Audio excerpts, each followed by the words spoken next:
you doing, brother? Doing all right, yourself? Sunny Black. I'm okay, bro. Thank you for doing this, man. Oh, my pleasure, Gene. Anytime you ask me to do something creative, I get motivated. I appreciate that, man. So I got a show now, dude. I noticed, and it's like official up in this moment. No, I appreciate it, man. You know, man, I've always been the guy behind the curtains. Yeah. I've never been comfortable with kind of being the front of anything. It's funny you say that because I know we're going to talk about how we know each other, how we met. Yeah. And I did meet you as kind of the guy who was kind of in the background and stuff. Yeah. But you always were there and you were always involved. Even if I didn't know what you were doing there, people turned to you and said, Yeah. Gene, what do you think? What should we do? Yeah. Well, you know, I have a creative mind, you know, and people, once they see me work, they kind of trust that I at least have some kind of value, some kind of input that I can, contribute. I think that's so funny because what I was saying to myself the other day is the most important thing about creativity and working in groups, because we worked in groups together, different people and stuff. It's about being genuine. Yeah. If somebody's genuine, you can get so much done. And that's it. It feels good. It's fun. And, you know, it's tough because, you know, one of the major flaws of any artist, especially really high-level artists, is the ego. Yes, exactly. You know, the thing about creative people, there's a degree of narcissism, right? Of course. Right? There's a degree of narcissism, right? Like, of course. You know, yes, a lot of us do enjoy the journey of whatever creative endeavor, you know, that we're getting into. But let's not pretend that we don't look for the feedback. Oh, yes. We live off the feedback. We live off the feedback. We live for the feedback. Right? We won't, and people will pretend like, no, it's not about that. I don't care if people like it or not. Right. But you do. I do. I'm not going to front. And that's where I struggle the most now because, back in the day, we put out a song and, it'd be a little older because you work your ass off to get it done. Sure. And then you got to work your ass off to get it out. Sure. So it's like, man, I feel like that song might have missed that point. Sure. Where we first recorded Time is everything. Exactly. Yeah. Time is everything. Sure, yeah. So when it comes out and people are like, I know that's you. I know what you did. I love what you did. I see where you're going. I hear you. Yeah. It's like, yeah, but that's not that new hot shit they was looking for. Nah, man. And that's where I do want that return from investment. Sure. From we're not out here looking for millions of dollars. So how did you deal with that? Once you feel like rejected, because that's rejection, right? It is in a rejection, even though it's critical, good critical, positive reinforcement. Sure. To a degree, it is rejection. To me, it is because the ego is there. So how do you deal with it? So that's when I start looking for the genuine that I'm talking about, because I can do something that is only fun to me for the whole rest of my life. I'm down for that. Sure. But for me to say I'm not looking to do the best me, that's acceptable, that's creative and full effort, that's where I get lost. Sure. Because I do want to compete. Sure. Now I've been quoted saying competition has no place in music. I've said that. But you do want to be heard, and you do want to stir the pot. Of course. And that's what hip hop is, right? Yeah, and I was just going to say, it's funny you say that. You do have a hip hop background, and hip hop is arguably the most competitive genre. Cool. Yeah. And that may be to a fault. I would argue that it's probably to a fault. It's beneficial because of its competitive nature. It's become literally the biggest musical genre in the world. Yes. Right? Just that impulse towards getting better and beating the next guy. But when you talk about, especially street-oriented music, you're getting kids getting their heads blown off. And every song, every 4 bars, Yeah, it's ugly, man. And that's why, to me, it's kind of like you can't. You're having conversations with certain people about certain stuff, and you don't want to, say, well, this is the conversation I had here. But I had a conversation. It was based around the idea that we're not necessarily doing what is the most accepted hip hop out there. We're not using that recipe of saying shorty every bar and Lambo. It's too easy. It's too easy, and we don't live that out. That's not even a Boston mentality. You know? It isn't. So for the most part, people in Boston have their own thing that they're kind of doing. And we're not going to be able to switch it up to fit the parallels of the rest of the world. Oh, believe it. People have tried. They definitely tried. And you look at them and you say, well, you did that good, but it's almost like you're up there doing a lip sync to somebody else. Ooh, that's a fact. That's a fact. And I don't mind that. You want to be, Weird Al Yankovic doing the remix to the Michael Jackson song. Sure. That's cool. That's your shtick. That's your shtick. But I want to be able to go out on my sword where it's like, this is truly Sonny Black. I hate that guy, or even I think that dude's corny. But you know what? No matter how corny he is, I walk up to him and he's still Sonny Black, and real. I still wouldn't take a swing on him. Yeah. So we can operate there because there's lots of people that talk real grizzly in their song. Oh my goodness! But you'll walk up to them and take a swing at them because they're not. They're not about that. That's what I'm saying. But man, it's funny you say that. And I applaud that because you're being genuine and sincere, and you're being, in its purest form, an artist in that sense. But being that we live in the United States of America, everything, including culture, is a commodity. Yeah. Right? And, the unfortunate thing about subcultures, whether it be hip-hop or punk, is that, during in its initial stages, it's all about community. It's sincerely about culture, but once it hits mainstream and gets popular, commerce gets into play, and capitalism corrupts everything. Everything. So for somebody like me who is creative, who has that creative impulse, I look back in my early 20s, and it was all about money. It was all about figuring out how to get the big bags. It wasn't about the music. It wasn't about the culture. It was just an extension of high school and a popularity contest, if that makes sense. You know what I mean? That makes total sense. And, the one thing I've been trying to focus on so I can get remotivated to put out another album is what has been lost from when I really did respect hip-hop. Like, every hip-hop artist that came out, I was like, I respect that guy. I love this guy. Everybody who came out, you're like, this dude. And what changed was certain entities became the gatekeepers to the hip-hop game. And like you said, it became a commerce. It became a commodity. And this commodity sells better than this one. Exactly. But we were trained to purchase that commodity. That is so true. They kept playing the certain same. Oh my goodness. And I tell people now what I would like to take my next album or creative music to a level where I reintroduce what a sellout is. What does that mean? Okay, what do you mean? Elaborate. So you remember back in the 90s where we was listening to, Tribe Called Quest and stuff like that. And we're like, we know what they're talking about. They're talking about good times and strength and faith or whatever the hell. And then, you got introduced into more club hip-hop. Yeah. And you're like, you know what, I like it, but, it's not making me feel more empowered as a black man or, challenging the culture of, America or anything. But it's attracting white folks, though. But it's attracting white folks, and them dollars is coming in, and they get to learn the new dance steps to it, right? So it was cool. We were like, it's bringing it's bringing something to the culture, right? But what you realize is they warped it slowly so that the club music became the gangster music. My goodness. And then they got the girls to fall in love with the gangster music in the club culture. Yep. And then through that you fall in love with the money, and then you fall in love with what you have to do to get that money. Exactly. And once people started submitting to that, what we forgot was when Puffy first came out and started dancing in those outfits and took the locks under his wing. Before he took the locks under his wing, we said, well, this dude Puffy's a sellout. He's doing the two-step for that's a fact for the dollar. Yeah. Yeah. And then he got the locks, and everybody said, well, it's good the locks are getting paid because we was loving what they were doing, talking about the streets, and then we lost track of who was a sellout now. Yeah.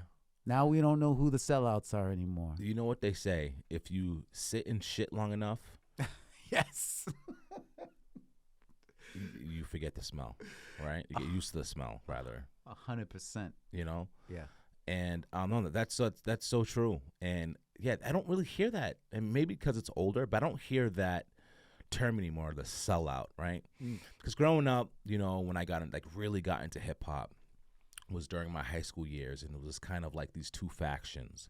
You had the guys who like commercial hip hop, right, and the guys who were the backpackers.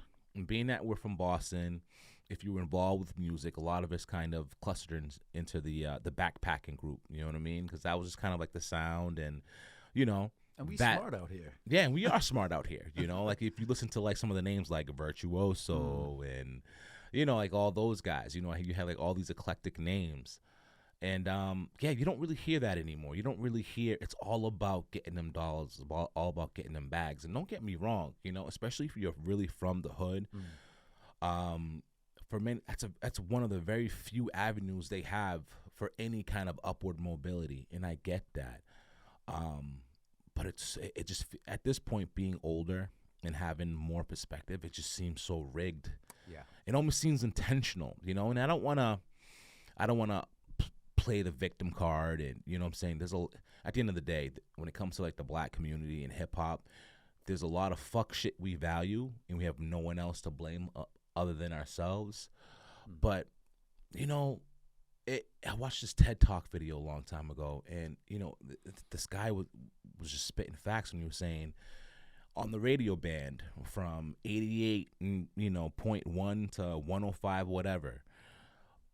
The only genres of music where it's okay for a man to kill another man is hip hop music, black music. Yeah. You know, everywhere else that's not really accepted. And I'm sure you'll have songs here and there or whatever, but it's not like predominantly the topic. Yeah. Where, you know, it's degrading your women and it's killing the next man, you know, and it's just like, man, like I really do wish it was different. You know, when did that change? Well, I mean, when you say intentional, you know, I'm not going to lie. Like, I am, and this is, I might have said this. I've only done maybe a couple of podcasts. I've probably said this before. Sure. But I am definitively the conspiracy king. Sure. I live for the conspiracy. I research it. It has to do a lot with my creative writing. Sure. But I believe it was intentional. If you think about the way that hip-hop went in its ebbs and flows, you hit a certain pinnacle, and it's like, well, do we really want these dudes to have that much power? You got to take them back a step. A lot of influence in hip-hop. Name a rapper who hit a certain milestone of money and didn't go to jail almost immediately after. Especially these days with these kids. You know, I mean, you had like Jay-Z. Jay-Z escaped it somehow. Yeah, but like, but he became part of the establishment. That's what I'm saying, though. You watch him hit that peak, and then he had the court case, and you know, then he gets only stabbed that dude. Yes. Oh, yes. Yeah. People gotta realize that, you know, when you get yourself caught in a corner in the hip hop game, and you're at the top.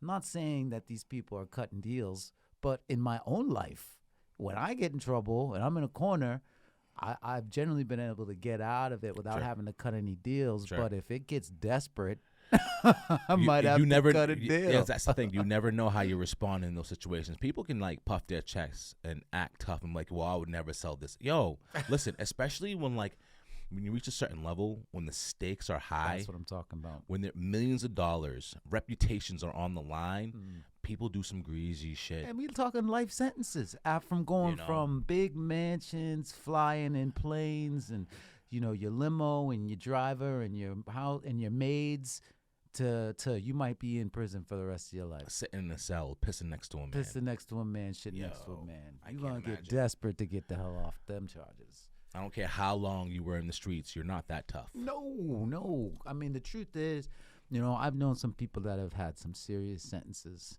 and I know some that are getting out. Sure. You know, and when you know, I'm not going to say anybody specific, but you go in at a certain age, and then you get out when you're 50. I mean, you say you're in there for 20 years. Those are the best years of your life, right there. And a 20-year sentence ain't nothing. 10 to life is most of the stuff. Every rapper does a song about doing a crime that would give them 10 to life. That's a fact. And they're handing out those sentences like Halloween candy. Exactly.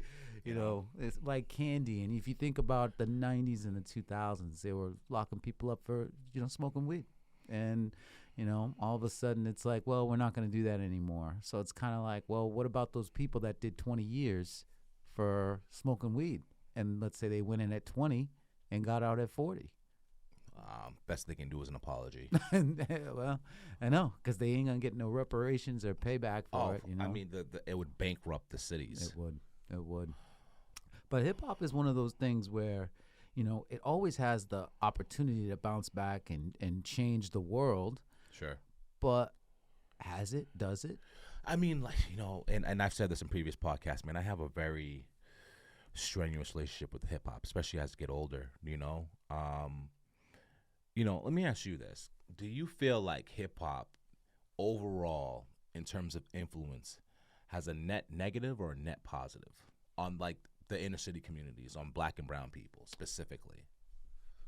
It's so difficult to answer those questions because, I did hip-hop. We were doing hip-hop for so long. Yeah, I still do. Right, and, I still listen and still write stuff, and Sure. I think about recording, and I but I really want to think about what I'm doing because of that question that you just asked. Sure. I work with kids, and I work with families. Yeah. And I know that hip hop is a big influence to both parents and kids these days. Yeah. That's the generation Almost we're 50 in. years old at this point, right? Exactly. So do I think it's overall a negative? To a degree, I do. I'm going to be honest, because the truth is, when Biggie says, if you got a wicked jump shot, he's talking about, 2% of the hood. That's a fact. He's talking about you could drop a verse, that's 100% of the hood. Yeah. So now you got 100% of the hood and 100% of the hood who thinks they can rap, 100% of the hood who tries to be the next Michael Jordan or LeBron James, but who's trying to do the other things? No. Everybody, and I got caught up in it, but I also know that I was doing hip hop and also taking classes here and there. Sure. We grew up in a generation where if you wanted to really put together a dope album, you might have to read a book. Yeah. you might have to read a book. It's sad because, like, in the 90s, if you wanted to be a rapper, you had to have a pen. Mm-hmm. Yes. Right? And usually to develop a pen, it took years of working on your craft. Yeah. Where I've heard stories of guys who got in the studio, made a couple of songs, and because of how the internet works, they went viral and now they have careers. Yeah. And that explains why the quality, and part of it may be because I am getting older and I'm that old guy. Back in my day, music sounded better, but like it feels like there's less craftsmanship when it comes to making these songs, And I'll say this though, because I don't really listen to a lot of random hip hop. Sure. I'm very selective on what I'll listen to and what I put any stake and time into. Sure. But some of these artists are great. Some of these Absolutely. new artists are really, really good. Tyler, the Creator, I'll give him some credit, not because I think he's the best rapper, but because I see he just does what he finds to be genuinely entertaining and different and willing to take that risk. Exactly. And Earl Sweatshirt, I am a big fan of his because he takes his style and he does what he needs to do. And like we said, it doesn't genuinely fit any other genre of hip-hop, but it is him, it is creative, and not every song is like the last one. Kendrick Lamar, stuff like that. So there are artists out there that are breaking through that mold, but the one thing I will say is those aren't the artists that are heavily celebrated. No. I've seen, but I will say this. So I work with kids, and there's an artist that I follow on Instagram, and I don't follow him because I know any of his songs. Who cares about his songs? But he is a local artist, and he's very popular. I think I know who you're talking about. Did we talk about this? Is he from Brockton? He might be from Brockton. He says he's from Mattapan, though. Kid something? Trey the Kid? Yeah. Yes. I know exactly what you're talking about. Now, I give the kid credit because he was probably like 12 when they put him on in the game. Sure. And I'm not sure, maybe I watched him rap when he was 12, but I didn't. What I did was I came across his Instagram page and saw somebody who was really good at viral pictures and doing the right thing. It's whoever his management team is flawless. Sure. I'm sure the young kids would tell me his lyrics are dope, so I'm not going to take anything from that. But the things that kid has done in terms of fan base, influencing the people that follow him, engaging them. Just his platform in general. His platform is really brilliant for a Boston artist, Sure. So that was me being nice to the new generation. Sure. I can definitely wag my finger and say it was better, too, in the day. Yeah. But, I mean, they definitely have a lot more opportunities than we ever did, where, basically you had to befriend and get past the gatekeepers of the industry to see any kind of success, where now you can literally upload your music to Sound Exchange or, get your own publishing with BMI. And, if you get a viral hit on video or Spotify or something, like before you know it, you have a check coming your way, it's very interesting, the dynamic, and, so if we had YouTubes where we could learn the equipment, where we can learn about different techniques, just learn more in general, how do you think your career would have panned out? Would it be any different? Given your motivation and your ambition and the energy you put towards your craft in your 20s? I think it would be different. I think the thing with me in my 20s was I was all in for a lot of crazy stuff. That's what I mean. So I think I probably would have fit into the mainstream hip hop a little bit more, because back then I was definitely, I'm not say I was running the streets doing dirt, but I was definitely running the streets watching people do dirt and having a good time and enjoying it. And we talk about it all the time. Me and the group OVM, we talk about how, if we had a camera on us back then, we were touring, we were around popular artists. We were many drunken nights of Sonny doing A, B, and C, and people making fun of it, and maybe I would have regretted some of those videos, but I think they would have been entertaining for the people, just like they're entertaining to us telling the stories. I know we used to run around with Rex and them, and we would do shows on New Year's Eve in certain places, and we got stories of people yelling at us from hotel balconies and coming down and getting in our faces, and we're all pretty intoxicated because we just had a show, and it's 2 a.m, and things happen. The police show up, and one thing that people would probably know about me now is that I'm really good at talking. Yes, you are. Run my fucking mouth. Yeah.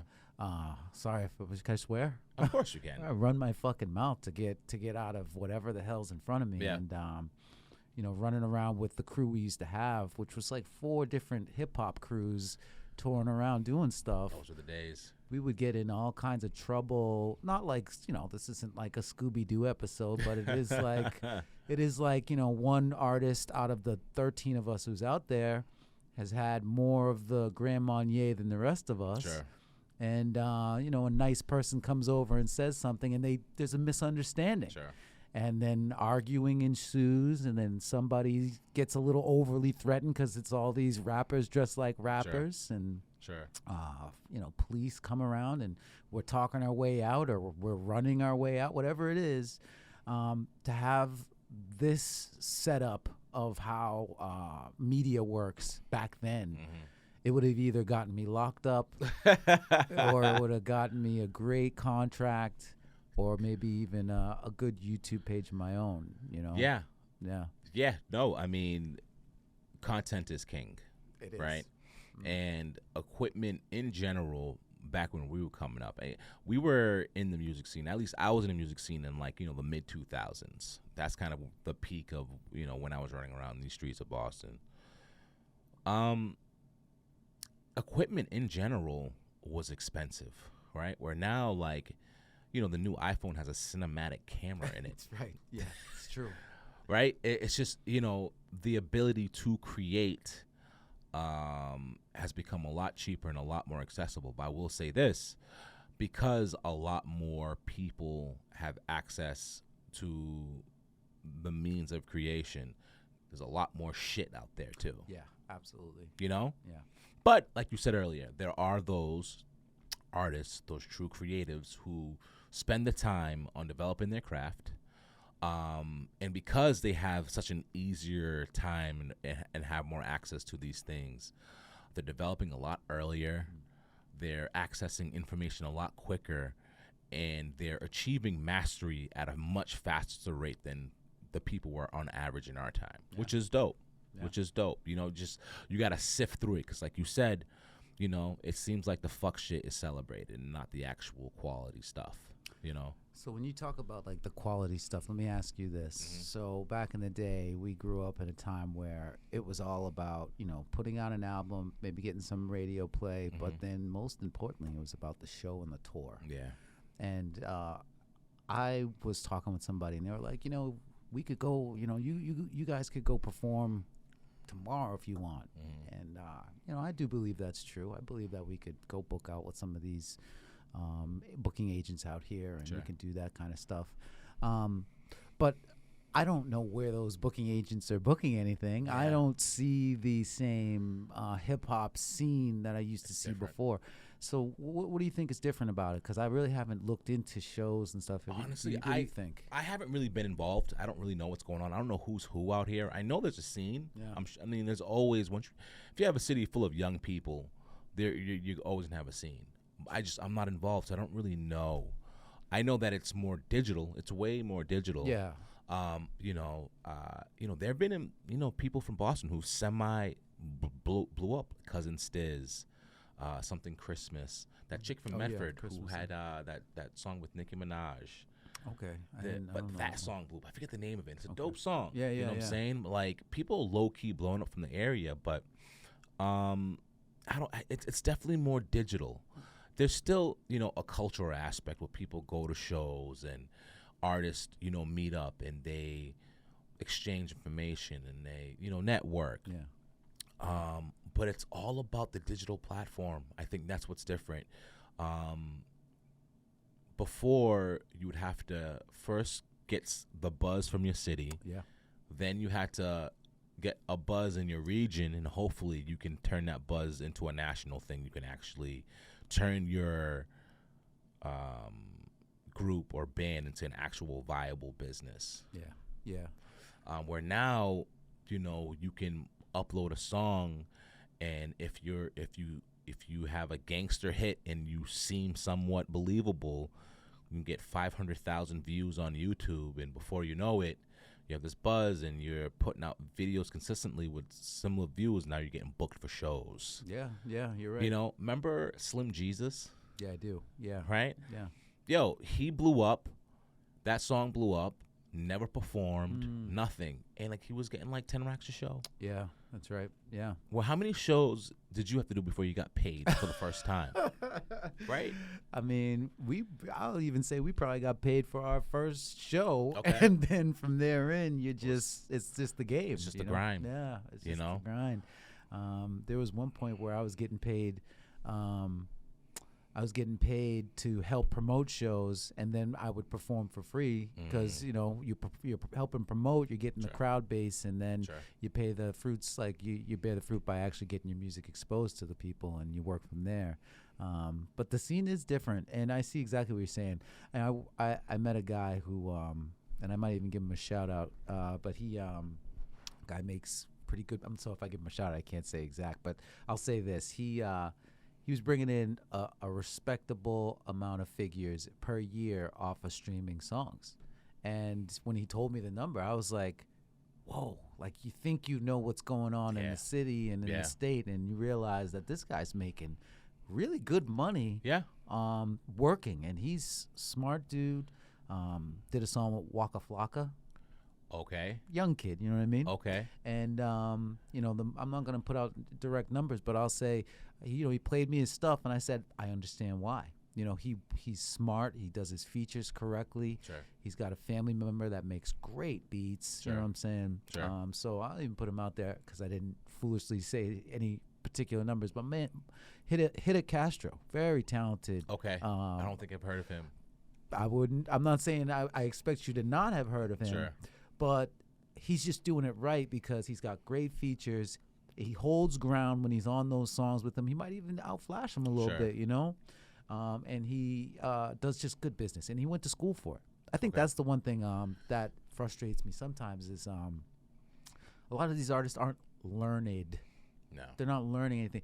This setup right here, you and I have talked about this kind of stuff for years, and you've taken the time to learn and learn how to do this kind of stuff, and it's all come to this. Yeah. And, you know, that's a testament. So guys like him who are learning the business, he went to school for the business, and, you know, that's pretty much what he does. He's applying what he learned. Exactly. That's dope, man. You know, and that's another thing about, you know, that's another major thing that's different about, you know, today's scene versus yesterday's scene, where you can really cultivate an audience, just a relatively small audience, and live off of that. Like your guy, you know, what was his name? Hitta Castro, Hitta Castro. Never heard of him, but I'm sure he has a pretty good audience, pretty big audience, and a big enough audience where you can, you know, eat off of. I mean, he's definitely getting the respect from people for what he does, which is, I believe he has a song with Fat Joe. He's from Boston? I think he's up north, probably from Lawrence. Okay. Yeah. But, you know, the game is different, and I agree. And to be honest, I was talking with somebody, and the conversation was, well, are we going to do, should you do shows or should you do something else? And I said, I would like to go more the digital route. Sure. And I believe that the digital route allows you to invest your time in a long-term payoff project. And a show, you're investing time and energy into something that at that moment, it'll be fun. Sure.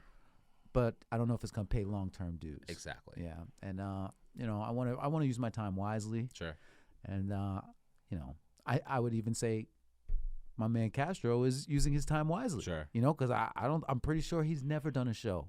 And if we said, hey, let's do a show, he might be like, oh, my God, I might be a little nervous. Now, I don't want to say that. He might step right up to the bat and knock it out. I mean, how could you not be nervous if you never did a show and you have a following? But, you know, maybe he has. But I would guess that he probably has not done a show, and he's just out there. But, you know, the nerves that go into a show, some people have those nerves with some of the artists that he's working with, where he's meeting up with these artists and throwing down on the songs, and some people will struggle with that. So, that's true. You know, you got to pick your battle. I believe that, you know, with me, when people say, well, why don't you do shows? I say, well, you know, the truth is I've done shows. Yeah. It's almost like when I meet a girl and she has a kid, and she wants me to meet her kid to show that this relationship can go to the next level. Sure.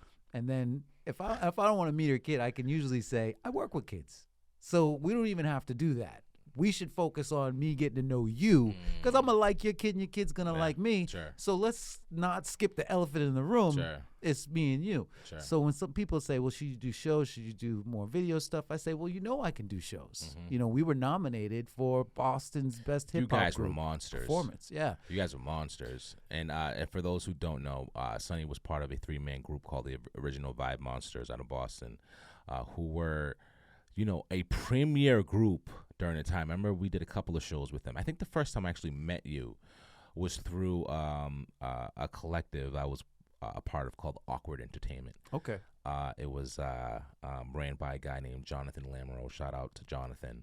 Oh yeah. And my boy Jonathan. and I think the first time I started interacting with you was for an Inspector Deck show that we did. Oh yeah, in 2004. Yep. And I remember that was the first time I saw you guys perform. It was in the Middle East downstairs in Cambridge.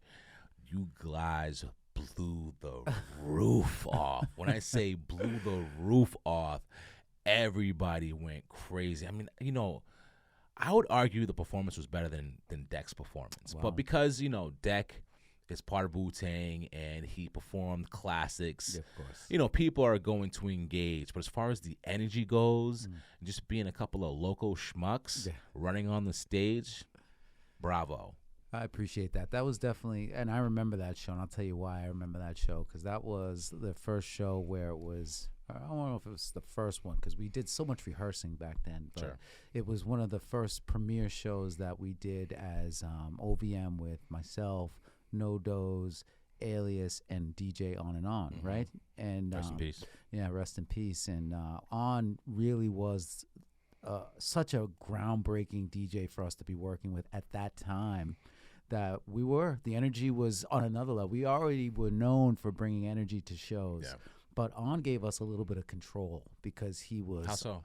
Well, you know how On is. He'll cut the record and give you the right pauses because he's rehearsing with us, and then he has that DJ voice, so he'll come in and say, throw your head, whatever. Give that professional polish. We had another hype man who was very good with the mic and obviously really good with the turntables and getting the energy up.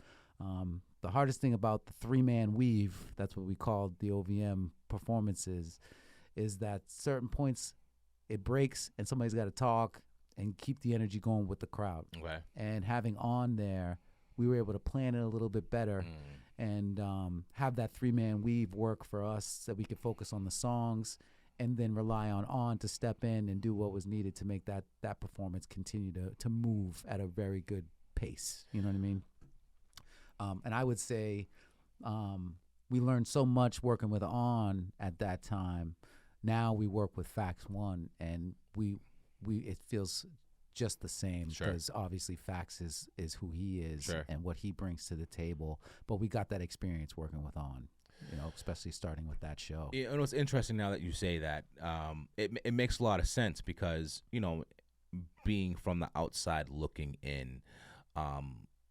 I just assumed that you guys were just good friends, you guys were naturals, and you guys were just naturally talented like that. But, it makes sense that the reason why your performances were so good is you actually took the time to work on your craft, and you coordinated, and you figured out what works and what didn't.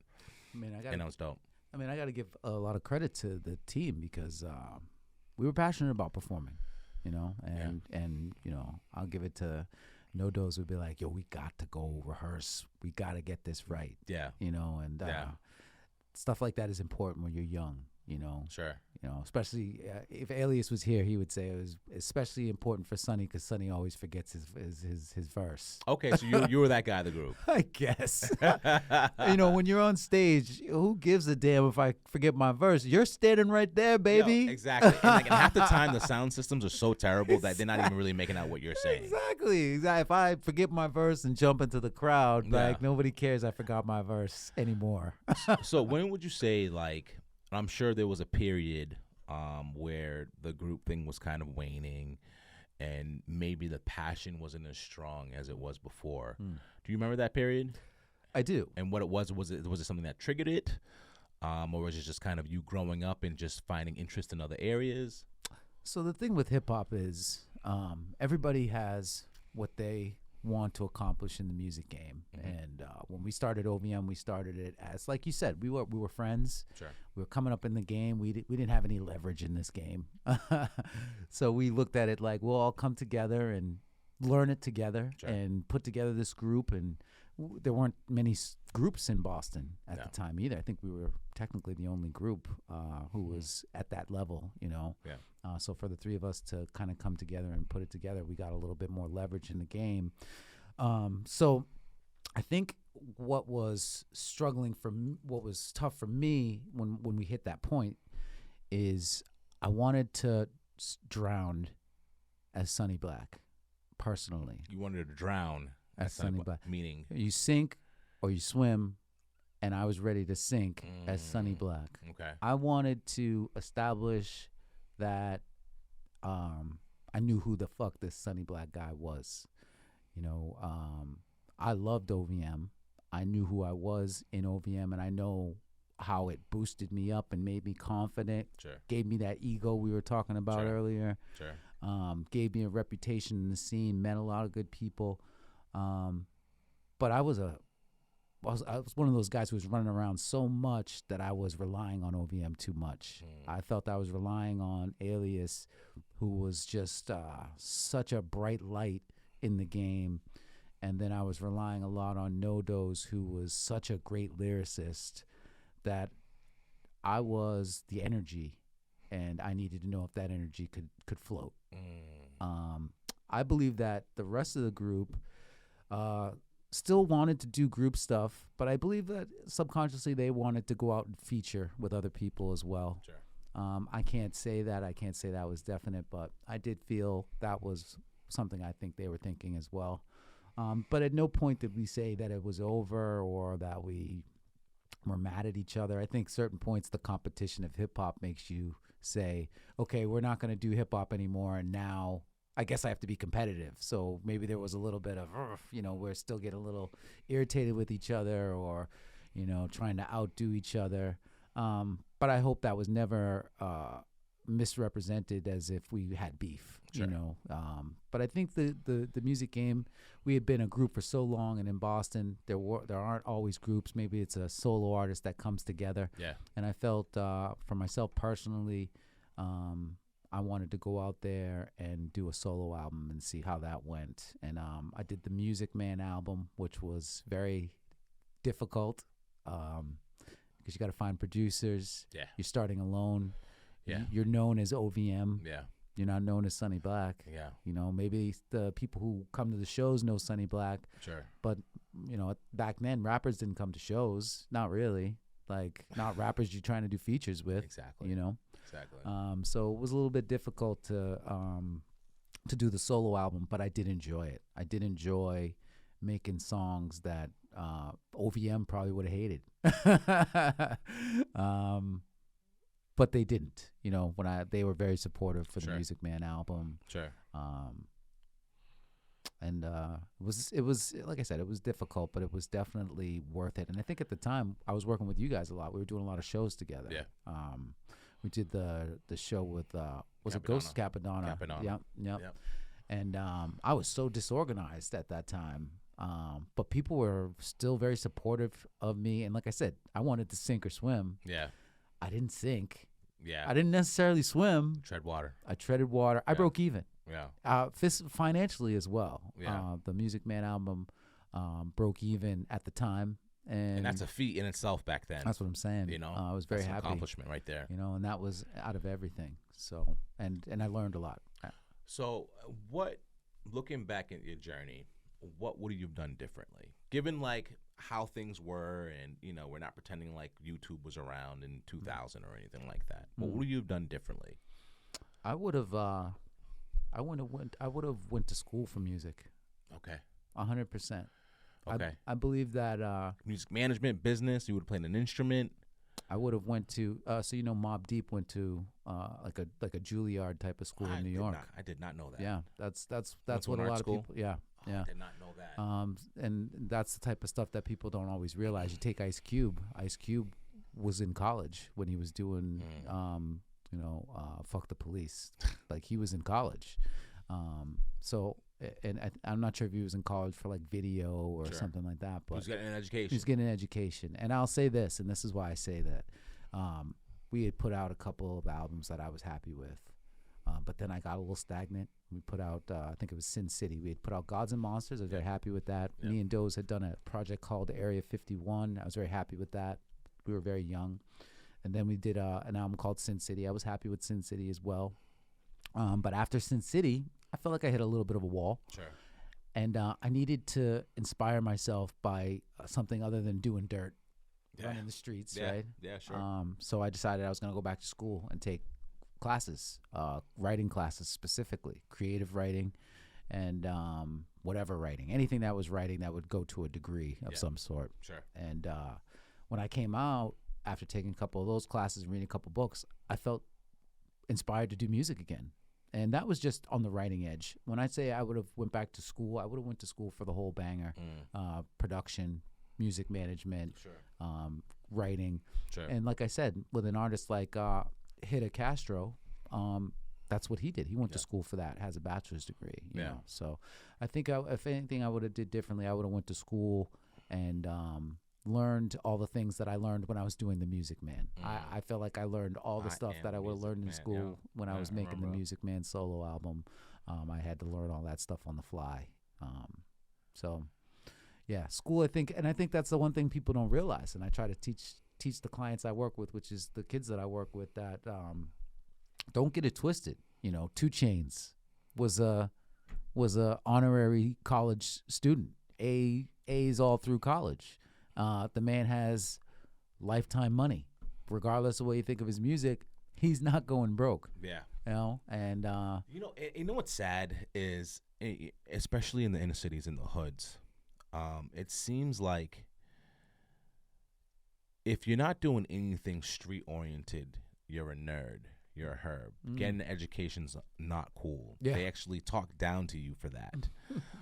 For trying to do something outside of the street, trying to, accomplish something for yourself, you get talked down to for that, and it's just such a backwards mentality that I wish that if there's one thing I feel like that would change the circumstances of those environments is that exact mindset, Like you don't have to sell drugs, pimp, strip, in order to get out of the hood. You can get an education, you become an engineer, and it's not sexy, but it's honorable. And it's life money. Yeah. You go to school, you become an engineer, you can still make a hip hop album. Exactly. Exactly. And Exactly. be driving that Benz because you driving that Benz, not even because of the hip hop album. Exactly. And I think that's the one thing that not that I needed. I'll never say I need to go to college to just get some random degree. I would say I should have went to college when I was young to do this music thing that I was talking about doing in the first place. Now you spoke of inspiration a little bit ago. So what's inspiring you now? Like whenever you feel that creative impulse, do you have a ritual or routine? So the world is crazy, and like I said, I am a conspiracy king. I don't want to say conspiracies motivate me, but understanding and knowledge is my biggest motivation. I love being in the know. Most conspiracy theorists. We have a mutual friend, Luke, who who's very much so conspiracy kind of a person. And I learned it's not just he's not feeding into the fear and the anxiety. He just likes connecting the dots. That's it. Yeah. I feel that I have no fear when something crazy happens because I'm like connecting the dots. Yeah. So once you connect the dots and you see something crazy, it's like, I knew it. So you're not even stressing about whatever. Sure. So I would say that my biggest motivation now is kind of knowing what's going on in the world and wanting to expose it through the guise of hip hop and also through the guise of some of my creative writing. I want to be able to, not like I want to be the guy who exposes stuff, but I want things to be inspired by the actual world around, because those are the best TV shows, the best albums, the classic songs are the ones where you're really talking about something that occurred or is going on or is felt. And well, I mean, the reason why there are certain albums, like, if there's one album that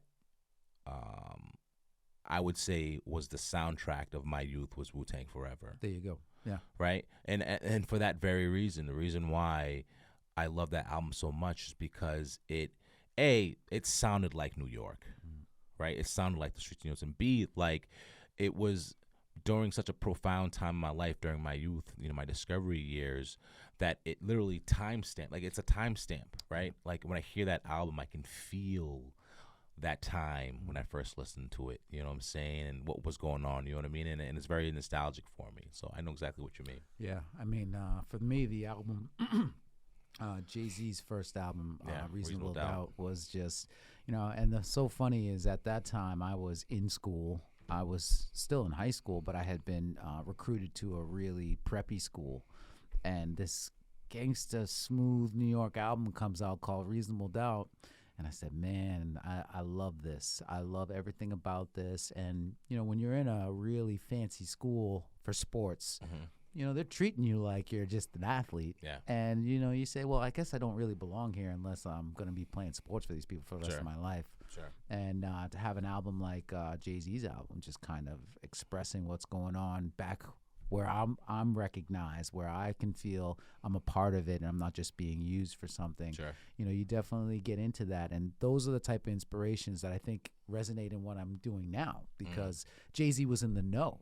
I hearing him expressing what was going on in real life in comparison to where I was at the time was like being in the know. And it's like, oh, I want to write. I want to be a part of that expression. So now it's more, we're older. So I'm not going to lie. It might be a a crappy report from CNN or a crappy report from Fox News that gets me motivated to write a song about, like I was saying before, like sellouts. Like, sure. You know, that's the kind of stuff that motivates me now. And when I'm trying to do my creative writing, you're trying to find characters and people, and depending on the story you're writing. So I guess what motivates me now is adventure and being in the know. I just went down to Florida, for my last vacation. And I went down to Florida just to see Florida. There's a lot of talk about what's going on in Florida and how Florida is. And I'm that motherfucker like, well, I got to go see that shit, you know? And when Did it live up to expectations? It depends on who's saying whose expectations and what they think is going on down there. Did it live up to your expectations?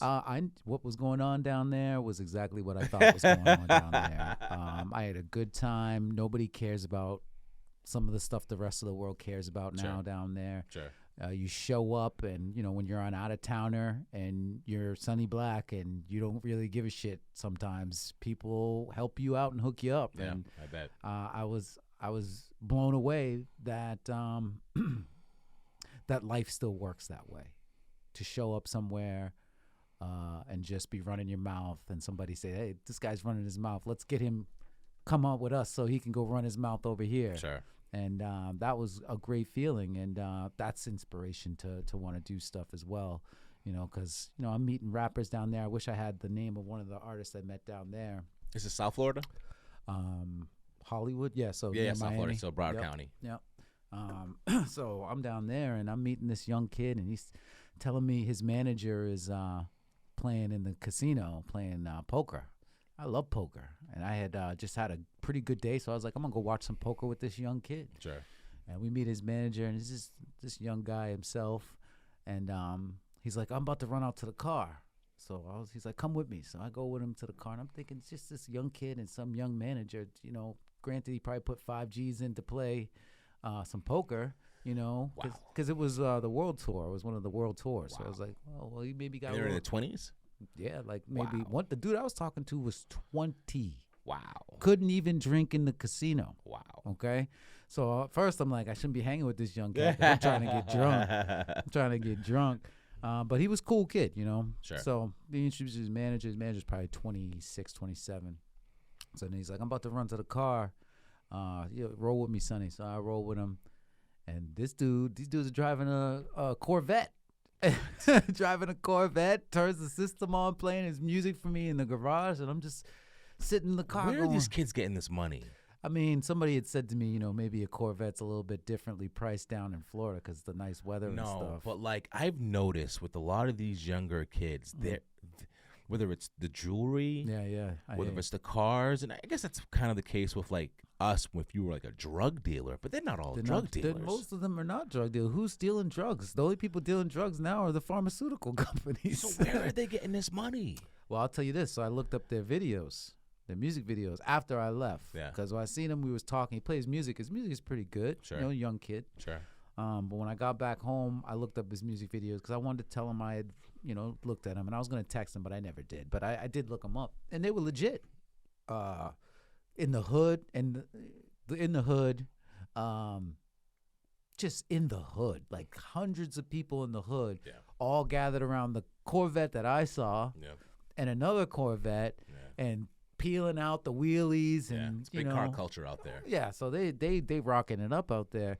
I don't remember how many hits they had or whatever, but between what I saw with what they were doing for their digital content, like you were talking about, and my man Hitta that I met up here, you can understand why they might be bringing in a little bit of money. Okay, so that's a lot of views in their content. I would think so. I don't remember exactly, but in the YouTube game, I mean, like you can make, if you are all of a sudden, if you have a video for 1.5 million or 2 million, you know what I mean? I can bring in a few racks. You know what I'm saying? I at least can get you started. Yeah. So let me ask you this. So we have, a little bit of an idea of where you draw inspiration. Do you need to have a certain type of environment for while you're creating? Is there a certain vibe or, you know what I mean? A certain location that you need to be in order to get your best material? So not necessarily for hip hop. With hip hop, I can, this might be a little bit of the ego popping out, but I really believe I can write anywhere when it comes to hip hop. Gotcha. I do believe when I was younger, I definitely needed to burn something to get my head to unlock from, say, my job and stuff. Sure.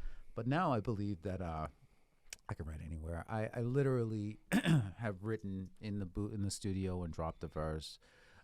Definitely, when people say to me, "I'd like you to be on this song," I can go right home and write something. Sure. I do want to edit. I do want to criticize, and I really haven't been doing a lot of recording lately, but I have. Maybe I would say this year I've probably written, and it's 2022. So I'll say for 2022, I've probably written 3 verses. Okay. So you're still active. Yeah. I mean, I write, and if somebody says, "Hey, listen to this beat," I'll write 3 verses to it. Okay. And I'll enjoy the verses, but then I gotta drop it. I gotta be in the booth right now to crank it, drop it, correct it, and then finalize it, and I'm good. Yeah. But if you don't really necessarily get me in the booth, then I'm not really thinking about it too much. Sure. But when it comes to motivation and like location, I just need the beat. I need a nice studio. Or if I'm just writing, I can write in my car. Yeah. Put the beat on. It's just about the beat. I think that's the main motivation is the beat nowadays. Sure. It's for hip hop. But when it comes to my creative writing, I got to be like in my house. Okay. Yeah, it's a different thing, right? Yeah, writing like stories and screenplays. I got to be home, or when I used to rent the other studio, I had to be over there. So let's talk about that. So you mentioned earlier that you took a creative writing course. So I would imagine that was kind of like the catalyst to bring you to a place where you're interested in writing screenplays and novels and skits and all that stuff. Was that unexpected when that happened? Did you see yourself doing those kind of things when you were younger? So what's so crazy is I'll give a lot of credit because I have great friends. You know what I mean? Yeah. And I have great friends and a terrible memory. You know what I'm saying? I don't remember anything, and they remind me. Sure. And sometimes it's great. They reminded me what a great memory. Sometimes they remind me, I don't even want to remember that. But I have one of my friends. I've known him since we were 5. We went to kindergarten together, and we used to have to take these long bus rides from the city to the suburbs because we went to spectacular school, with the great schools. So we would jump on this bus, and it's like a 2-hour ride all over the city till we get to school. What was the name of the program? AMCO something? Metco. Metco, that's what it was. I was a Metco kid. I started in Boston public schools, and then I transitioned to Metco. So we're doing this 2.5 hour ride to our school, and my friend reminded me that for those bus rides, I used to tell stories. I used to sit on the bus and tell stories, like make up a story about me, him, my other friend, and my other friend. So it was 4 of us. And I would make up a story based about us. It's just a story about us and doing things and whatever it was. Yep. And so while they're telling while I'm telling these stories, I'm basically including them and things that we were interested in. Maybe it was a story about us doing basketball or something like that. And, I had forgotten about that. And, it just wasn't something that was on my mind necessarily as you get older. But I remember talking to my friend, and he would always tell the story to other people. Back in the day, Sonny would be, on the bus telling stories, and we'd be so interested in him. And one day we're sitting on his porch just getting wrecked, and he just said to me, I always thought you'd be writing movies and books. And I said to myself, he's right. Like, I forgot about that. I know that I still have a passion for it because like you said, I had taken a couple writing classes and stuff, but I really didn't take it too serious. And a lot of it I used for hip hop. I took those classes so I could figure out some new things with hip hop. Sure. But when he brought that up to me, I said, you know what? I'm glad I have a friend who can remind me of something like that, and I'm going to start doing it. And I talk to you all the time. So when I told you, hey, I'm doing this creative writing stuff, it was because he had brought that back up to me. And I said, you know what, I'm going to give it a go. And I'll say this. It's been probably the most cathartic thing I've ever done. Wow. Yeah. Hip hop definitely was that therapeutic thing for me at certain points in my life. Yeah. But the creative writing thing is another level of I just feel better. Yeah, because when I think of hip hop, or any kind of music journey, it's I hesitate when I say it's a young man sport, but there's a lot of youthful angst that you're kind of getting rid of when you're in the game, right? And when you're a creative. When you get older, you don't have the same levels of testosterone. You don't have the same anxieties. Yeah. Does it give you the same kind of release? And I would think that, creative writing is more of a, dare I say, sophisticated kind of pursuit. You know what I mean? More mature, more refined, harder even. Yeah. It's a lot harder to write a book, I would imagine, than it is to make an album. Yeah, I would say that it is, but I'd say that they're pretty close though. Okay. Because when you what are the similarities? That's a great question. The similarities between doing a book and a album is the characters that are included. Okay. The balance of those characters, like your pace. When you're writing a book, the hardest thing I think is if you're a great writer but you have no pace, people are not gonna be able to keep up with the story. It's gonna sound erratic. Yeah, it's gonna sound erratic. It's gonna be off timing. Like if you're in a situation with the character is very relaxed and laid back, and there isn't a lot going on, you might want to move a little bit slow so the reader can feel that same calm. Sure. And might want to move faster if there's a lot going on. So in hip hop, it's kind of the same thing. If you have 10 songs about your girlfriend, that's not exactly the best pace. How did you and your girlfriend get to that point? What about you is outside of that relationship that impacts that relationship? So I think, and that's the way OVM worked, I think, a lot. We would always want to be focused on the pace of our songs, what they meant to us, what the concept was. I don't think hip hop is necessarily like that anymore, but I think every artist has to keep that kind of stuff in mind. Sure. Just like somebody who's writing a book that, if you have 10 songs with Fat Joe and Fat Joe shining on you on every song, then that's Fat Joe's album. It's not yours anymore. But I would imagine writing a story is so much more involved because you not only are you creating characters, but you're creating a world too, right? Well, the one thing that me and you were exposed to when we were working together on some of our creative projects was the big book of, I think you exposed me to that, right? Yep. And that's something that I still struggle with it because, like you said, you're building a world, so you got to have all the rules and laws of that world in one place that you can reference. Yeah. And so I have journals. Sure. Like journal. Sure. And all those journals are based around a certain story or a certain aspect of the story, and they're different for different stories and stuff. But you can get lost. I was just gonna ask, so like how?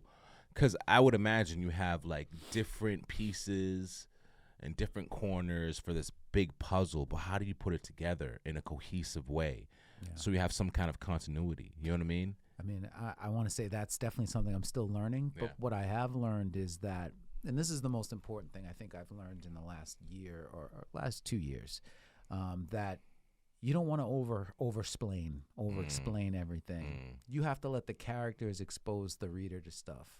And I think that has made the puzzle a little bit easier. Okay. Because you're doing two things at once. You're developing the character and showing its personality, and then you're exposing the world through their words and through their actions, as opposed to the narrator doing it or the person doing it in their monologue. Sure.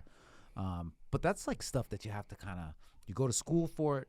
But I'll tell you this, all the writing classes I took, they basically said, here's your assignment, go write. Yeah, you just got to do it. Yeah, you just got to do it. You just got to do it.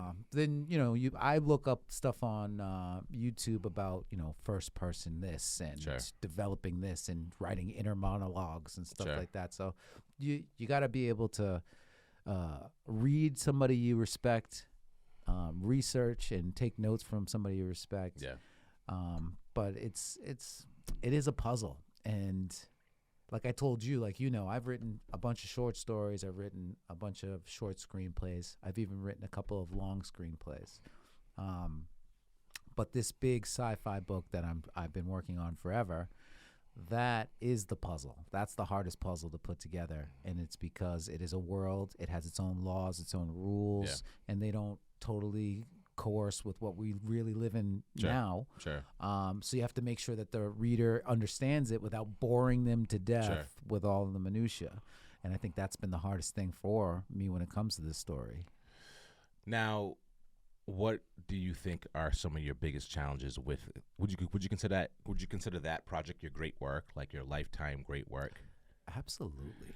So what is your biggest challenge? Because I would imagine, just thinking about writing a novel, just the thought paralyzes me, and that and it's that feeling, what would keep me, or that would be my excuse to procrastinate, right? You think of like, well, if I'm going to write a 600-page novel, that's going to take forever, and just the idea of getting pen to paper, it's just I probably would never get. I'd never get to it. I would never get to it.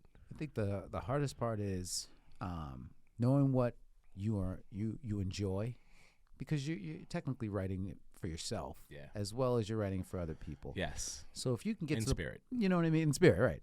If you can get to the point where you write it for yourself, and then you edit it, and then you hate it, and then you rewrite it. Once you get to a certain point where you've done that a few times, you start to see what you were trying to do in the first place. Every time, like you said, life's work. I've probably been thinking about this story before I even knew I liked science fiction.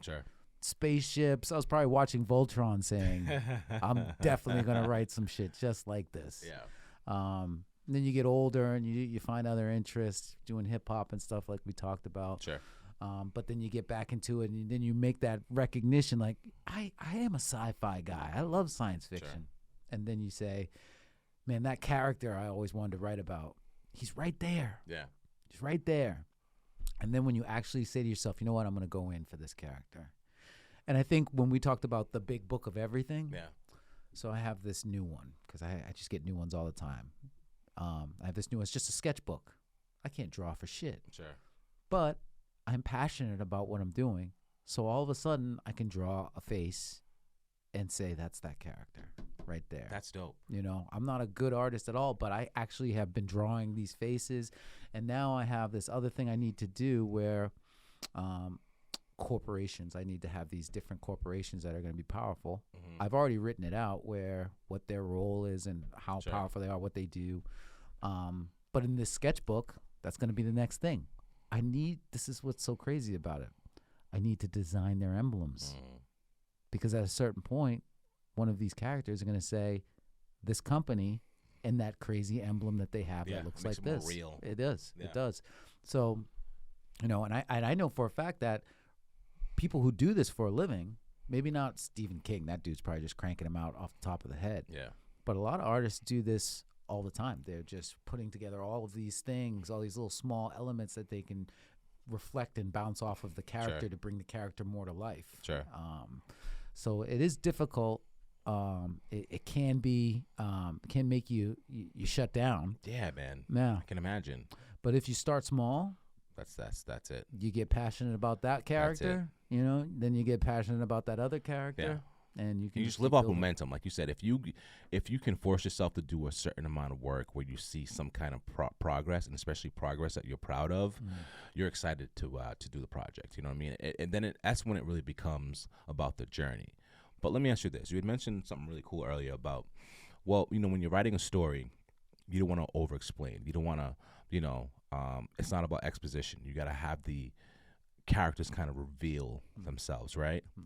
During your process in your creative work, especially when it comes to creative writing, what has been revealed about you, Sonny Black, as the person as you did the what did you discover about yourself doing this? Oh, that's a great question.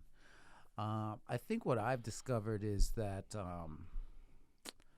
I think when it comes to me and creative writing, it's really about talking about what's going on in the world as a whole. There's elements of this story that I'm writing that mirror.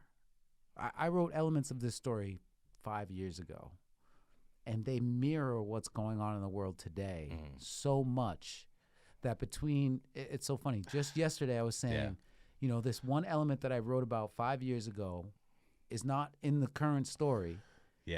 It's in one of those journals. Artists do that. You know what I mean? It's in one of those journals somewhere. Yeah. And then I was sitting around thinking about what's going on in the world today, but I'll even give you the example with the vaccinations. They want to reach a certain percentage of vaccinations in the world. Sure. I had written about a particular part of the story where the government or the world government wanted to reach a certain percentage of participation in a particular program, and they were only at 60% or 90%, whatever the percentage was, and they needed to get it up to 100%. It has to be 100%. Well, why does it have to be 100%? Because this is the goal, and obviously there's going to be some kind of backstory why it's really 100%, and that group of people who are fighting against it, and why are they fighting against it? Are they the enemy? Do they have some, And I had forgotten about that whole twist. But I've written so much now, I'm sitting there going, well, I need another twist. Where's the hook? Where's the hook that ties into the world today? And I said, you know what? I wrote about that percentage thing 5 years ago. Let me go find that journal. Yeah. And so what I've learned about myself is that I want to, that ego that I had in hip hop has translated into creative writing by wanting to tell a story that people can relate to. I'm still that 5-year-old on the bus telling a story to my friends that includes all of us so we can all relate to it. Sure. I've probably done a million things in my life that have alienated people, hurt people, separated people. Sure. And I think what I've learned about myself in general is, just like you said, we were out there, we were talking off mic, we were talking about, I have a couple. And then Sonny's tongue starts going. Oh, forget about it. And I'm saying terrible stuff. Yeah, especially with wine. Oh, my God. Me and wine are bad mix. All those terrible things, I think subconsciously, Sonny wants to rectify or do the total opposite in his writing. Sure. Maybe I'll piss some people off, but it'll be for the purpose of... your intentions were. My intentions were. Sure. I watch reruns of Survivor. Okay. Because I love manipulation and I love talking. I love it. I love talking. Not too many people would admit that. But I live for it. I love, my father would say it's not manipulation. It's, coercing somebody to do the right thing, whatever that means. Influence, Yeah. So I love that stuff. But when you think about it, the books, The Hunger Games, that could have been based 100% off of a TV show. Sure. But it really ties into a TV show from the 90s, ties into a book from the early 2000s, which also ties into what's going on in the world in the late, early 2020s. Sure. So I think that my subconscious wants to make up for a lot of talking and maybe using it for the wrong reasons. Sure. And doing some writing that maybe does something for the right reasons. That's dope, man. That's righteous. I applaud that, and I wish you nothing but luck in your journey. I appreciate that. So yeah, what do we have to look forward to? What's in the works right now? So right now, OVM has put out a nice eclectic album. It's called Monster Season. You can stream it. We are getting records. We're getting the vinyl. So if you would like to get your hands on a vinyl, you can hit me up at SunnBlackMedia on Instagram. There's no pictures of me because I don't need you fuckers seeing my face. But there's lots of pictures of some of the places I've gone and pretty pictures. And, it doesn't look like a hip-hop page. And it doesn't have a lot of promotions about it. There is a couple of links on there about it. But if you hit me up on there, I got the vinyl for you. If you need any other information, features, or you're looking for some assistance with ghostwriting, definitely hit me up there as well. Another thing that I'm hoping to start doing in 2022, I do have a business that I do life coach work. Okay. So if anybody is interested in, I'm not going to come over there and tell you to clean your bed, but if you're interested in some advice on anything, I'm not saying I could help you make $1 million, but because of my day-to-day job when it comes to organizing information and making a consensus thought about what a step somebody can take, I'm pretty good at that, and I will do a free assessment if anybody's interested. So that's SunnBlackMedia at Instagram, and you can hit me up on that same address at gmail.com. Awesome. Well, Sonny Black, I appreciate you coming to do my show. and hopefully we'll have you soon again. Absolutely. I love the studio setup. Appreciate it, man. Definitely, y'all check out this Jean Jowel Podcast. Appreciate it, man. And it was a blast. Thank you for having me. Appreciate you, brother. Absolutely. All right.